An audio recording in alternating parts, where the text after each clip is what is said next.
All right, Phillies are in the news, of course, as they are always. Howard Eskin's been part of that Philadelphia sports talk and Eagle and sports scene in Philadelphia for as long as I can remember. Does a great job.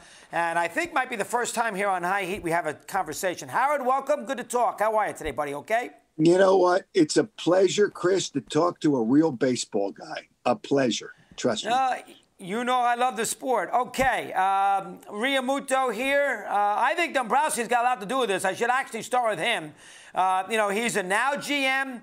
He's not 30. He's not an analytical guy necessarily. He wants to win. He's not afraid to spend some money, give the owner credit for giving him the license to do so. It was a big break that he was named the general manager and the president of the team. Let's start there. Go ahead. Yeah, I think Dombrowski was a good move by the owner, John Middleton. He had to get, after Matt Klentak and Andy McPhail, he had to get somebody there that understood baseball as baseball and not just as analytics. And I think he's a sharp guy. I think John Middleton, again, who's the owner, had as much to do with signing Realmuto as Dombrowski.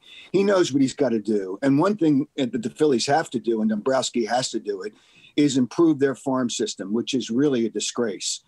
Considering where the money that they have, and it just is horrible. You look over the last few years, and they've got one player, Alec Boehm, their third baseman. But Realmuto is important. But I'm going to go a little bit in another direction here with you, Chris, on Realmuto. I think it's important that they sign him. I don't know if it makes them a playoff team because the division is really tough. And the last 2 years, when you sign a catcher at 30 years old, and he'll be 30 in March, when you sign a catcher at 30 years old to a 5-year contract, I don't know if in the last 2 years he's going to catch maybe 25, 30 less games. He'll be a DH, and unfortunately, I think that's going to be a part of the National League as well. He may play some first base, but I don't think he's going to be a catcher for those 5 years, and that's what you paid him for. And I think the market kind of dictated that. There were teams out there that wanted Realmuto, but not at his number. He really wanted 6 years, $180 million. He was in a dream world, but all he wanted was to be the highest paid catcher, average salary. And by including the last $5.5 million on the contract, he got to be the tops in that area. But again, I'm worried about the last 2 years of that contract. But right now, certainly, he's really important to the Phillies. 100% needed to have him, and Harper wanted him too. Assess Harper in these 2 seasons. I mean, no all-star. He's not high in the MVP vote. He has his moments where he carries you, but boy, the consistency you'll wonder about. Plus, the team he left has won a championship.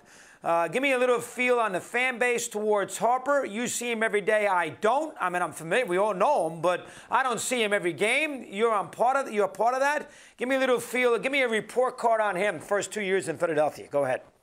Well, the fans still love him because the Phillies, and I think the Realmuto signing was because of a lot of pressure with the Phillies fan base, and John Middleton listens to that. Harper was clearly a signing with the Phillies fan base. Now, Bryce Harper is what he is. He's a 260-some hitter that'll hit 30-some home runs in a full season. The one thing that he really did well when he came to the Phillies, he improved his play defensively in the outfield. Really, I was really impressed with that part of his game. But the Phillies, again, the analytics-based team that they became, like walks, strikes out 100 times, or walks 100 times. He'll strike out well over above 100 times, but they don't care about strikeouts anymore. He'll hit home runs. He's done everything that they've asked him to do. But was that the right? When I look back at it, and again, it's only 2 years. You judge it over a period of time. You're right. All-star, kind of on the edge. Not an MVP anymore. He had that year in Washington. But he is what he is. He's a 260-some hitter with 30-some home runs who'll walk 100 times. But with the strikeouts not making a difference in the world of analytics, which I think is a total joke and is ruining the game of baseball, he's okay. And the fan base is still there with him. But he's done a nice job. But when you really break it down, $330 million over 13 years, average salary wise, it's okay. But in the end, like all these contracts, is it worth it? But nobody cares about that anymore in baseball. They don't care about the ends of contracts. But I've got to say, for the 2 years, he's done what he's done in the past, other than that MVP year. And the Philadelphia fan base still really likes him. They don't like it when you strike out and there's men on base in scoring position. And that's going to happen because that launch angle nonsense and velocity and all the things that hitters try to really reach in today's baseball world, he's going to strike out a lot of times, but he's going to hit some home runs and he's going to walk. But so I would say kind of what I expected. And I think the fan base is still okay, but they expected 40-some home runs in the small ballpark. He's overrated. He's a little overrated. Okay, you said it, Chris. He's got a good brand. He's a little overrated. I'm with you. You said it. If I say you're it, I'm going to get killed. Right.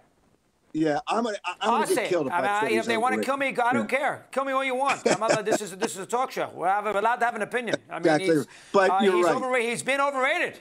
I mean, for a guy this good, for the guy they pay him this money, can you be in an MVP discussion once in a while? My God. Well, but again, it's only been a year and a half. Let's give him a chance. Howard, well done. Always opinionated. We always love you. Good to have you with us today. Thanks very much. Appreciate it. Chris, it's a pleasure to speak to a real baseball guy, and that's important. I mean, not everybody thinks that, but it's great to have him with us.